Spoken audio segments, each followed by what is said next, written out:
won't stop the puffin', not for nothing. The block they need me, the streets they need me. The club scene, nigga, it's mine, believe me. You don't believe me? Can't be touched, can't be stopped, can't be moved, can't be rocked, can't be shook.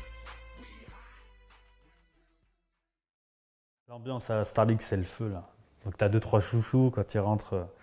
C'est un truc de barjo. Et puis surtout, voilà, c'est ça, on a un public familial, ça, on comprend et on respecte la discipline, les athlètes, tout le monde. Tu peux venir avec ton gamin de 3 ans, tu peux venir avec ta femme, tu sais que ça va bien se passer. On a tout public, petit, grand, voilà, classe sociale et tout, on s'en fout quoi. Tout le monde peut venir à la Star League, tout le monde est intéressé par la Star League, ça touche tout le monde. Les gens ils viennent avec leurs gamins et ils reviennent avec leurs gamins.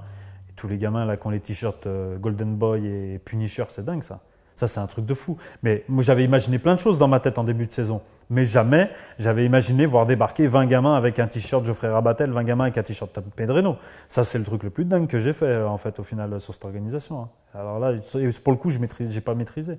Mais ça montre que voilà, si les gamins ont été piqués, si les parents cautionnent et même font partie du truc, c'est que ça s'adresse vraiment à tout public.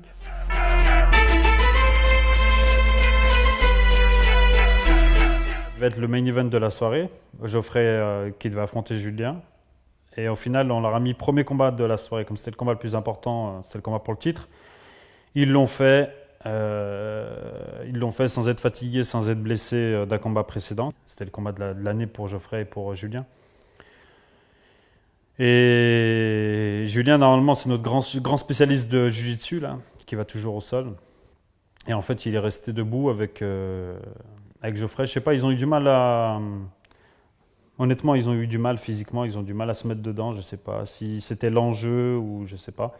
Mais Geoffrey a été surpris par la boxe debout, par la défense en lutte de Julien, qui voulait pas forcément aller au sol, ou qui a fait en fait croire à une stratégie, qui voulait pas y aller, puis en fait il voulait le descendre et puis le soumettre. Julien il a progressé cette saison en striking, je l'ai même fait combattre en boxe thaï en Italie pour qu'il progresse sur son striking, parce que c'était ce combat là qui l'intéressait. Il y en avait deux qui allaient être déterminants pour lui, il le savait, c'était celui contre Tom et celui contre Geoffrey, qui en plus était le dernier combat de l'année. Donc il a beaucoup progressé sur le striking.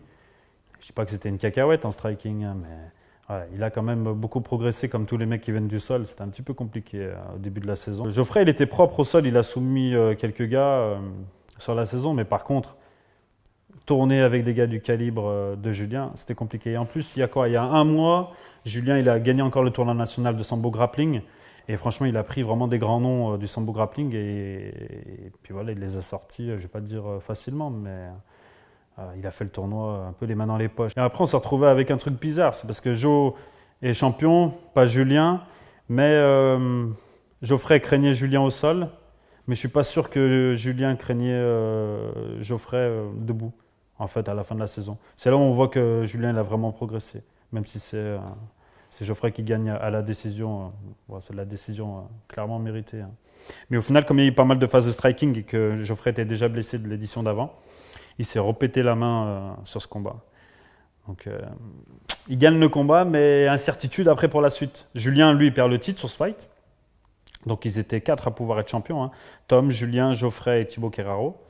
Et Julien perd ce combat, perd le titre sur ce fight-là. Par contre, Geoffrey, sur la suite de la soirée, on ne savait pas ce qui allait arriver. Surtout que derrière, il allait prendre un striker. Donc, compliqué avec la main cassée de prendre un striker.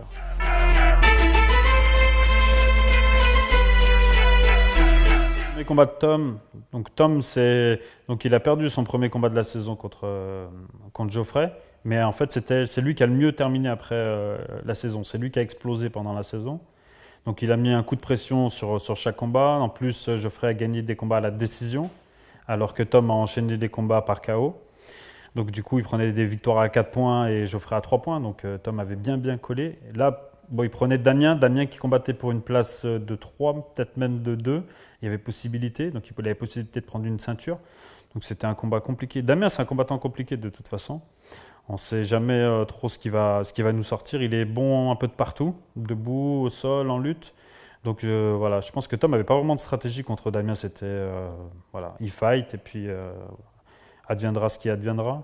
Ouais, Tom, il met KO Damien sur ce qu'on appelle la lucky punch. Voilà, ça porte bien son nom, un coup de poing chanceux.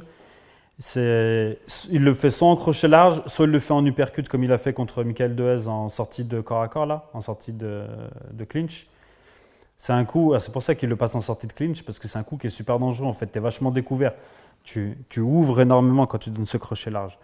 Donc il l'a fait à Damien. Ça a touché, heureusement pour lui, parce que là, si tu as un bon boxeur en face qui contre court, tu la prends en plein dans la tronche. Mais bon, ça a payé. Après, c'est des trucs. En fait, là où c'est beau avec Tom, son coup de genou sauté aussi, il l'a passé. C'est un de ses coups favoris, là, son coup de genou sauté, sachant qu'à la Star League, il n'y a pas de coup de genou à la tête. Donc il le fait au corps. Mais en fait, cette année, il a mis au moins, je ne vais pas dire de bêtises, mais entre les France, entre les combats internationaux, etc., il a mis au moins 5-6 KO avec son lucky punch et il a mis au moins 2-3 KO, notamment en Italie, avec son coup de genou sauté. Donc ça veut dire que les mecs le prennent alors qu'ils savent qu'ils vont le prendre. C'est là que tu te dis que le mec il est bon et qu'il maîtrise son truc. Parce que tu sais que tu vas la prendre et il arrive quand même à la placer.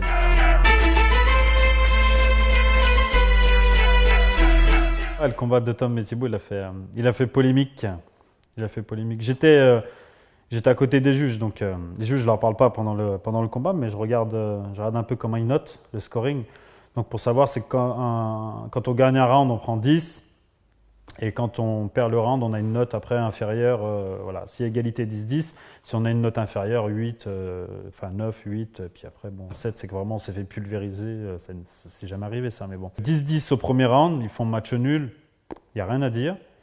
Après, deuxième round, il y a un juge qui donne encore 10-10 et un qui donne 10-9 pour Tom. Parce qu'il y a un truc en combat, on appelle marcher dessus. En fait, Tom, il marchait dessus, ça veut dire que c'était lui qui avançait. Lui, il avançait, Thibaut, il reculait. Donc ça, c'est une des choses.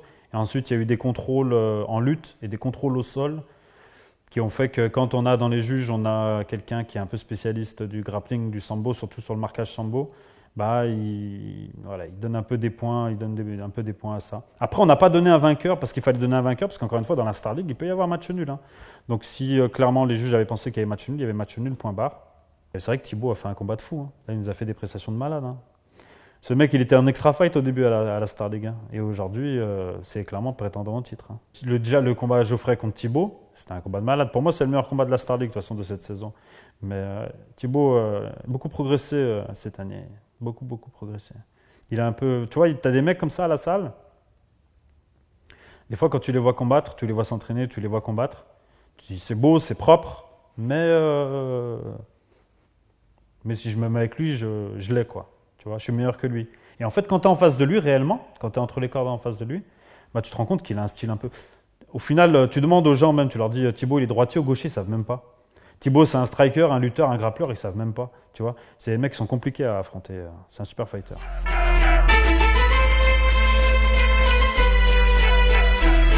Compliqué pour Geoffrey, il prend Elvis Showtime. Elvis, en fait, Elvis l'après-midi, il m'aidait à monter le ring. C'est pas un secret, hein, je l'ai dit à tout le monde, il n'était pas au courant. Julien se blesse, il m'envoie la photo, il a l'arcade explosé, donc je dis Elvis, tu peux combattre. Les gens sont impressionnés par les muscles, ils voient Elvis plus balèze et tout, ils se disent que ça va être compliqué, mais en fait, c'est pas forcément une bonne chose, même loin de là. Ce que les gens ne comprennent pas, c'est que plus tu es musclé, plus tu as du mal à récupérer, plus tu dois envoyer d'oxygène, plus tu as besoin de flotte, etc. Ils ont fait 2-3 échanges debout, c'était tendu. Tendu, hein, pour te dire, tu es au bord des cordes, c'est tendu. Je ne sais pas si les gens ont eu les impacts avec les images, ils ont dû entendre, mais il y a eu de sacrés impacts. Hein. Tu te dis, oulala, il va en prendre une, il risque de perdre sa ceinture. Là, c'est super chaud, super chaud. En fait, il travaillait bien dans les jambes là, sur son premier combat Elvis. Là. Il a mis 2-3 kicks dans les jambes à Nathanael. Du coup, Nathanael, il baissait les mains, il a pris un high kick. Donc, comme il a touché un high kick, qu'il avait fait mal, je savais qu'il allait ressortir sur le combat à Geoffrey, qu'il a essayé de le mettre KO, même assez rapidement. Et comme Geoffrey avait la main cassée, moi, ce qui me faisait peur, c'était que Elvis envoyait un high kick et que Geoffrey fasse l'erreur de l'arrêter avec son poing. En fait, ce qui est drôle, c'est qu'il lui fait un étranglement de face. Et en fait, c'est une technique qui se fait en sambo avec la veste. Donc, la veste qui s'appelle la kurka, qui ressemble à un kimono qu'on a. Donc, c'est un étranglement qu'on fait généralement avec la veste. On verrouille tout, on chope la toile, on verrouille tout et on fait taper. Là, il l'a fait sans veste. Il a réussi à la passer. C'est lui qui a la ceinture, c'est lui le meilleur. Hein. C'est aussi simple que ça. Hein. Là, il n'y a pas eu de. Le mec, il est invaincu. Il finit la saison, 0 défaite, quoi. C'est le roi incontesté, incontestable. Je voulais que Geoffrey gagne ce combat. Je ne voulais pas qu'il déclare forfait pour le dernier combat. Je voulais que sur le classement, ce soit marqué 8 combats, 8 victoires. Et c'est ce qu'il a fait. 8 combats, 8 victoires. Et puis surtout, en fait, il a tout fait. Il a gagné à la décision. Il a gagné par soumission. Il a gagné par KO. Il a tout fait cette année. Il a tout fait cette année, Geoffrey. Il sait tout faire. La saison 2, ça reprend le 23 septembre au Médian à Saint-Quentin-Fallavier. 8 athlètes qui s'affrontent sur un championnat à points. C'est le seul championnat d'arts martiaux, pas en France, c'est le seul championnat d'arts martiaux au monde. C'est un concept déposé. C'est le seul championnat d'arts martiaux au monde. C'est à côté de chez vous. Alors venez nombreux, comme on dit sur toutes les soirées, avec le public qui réagit. C'est Next Fight, pop, pop, pop, pop. C'est le 23 septembre. C'est Sambo Combat, vous allez voir. Une grande discipline.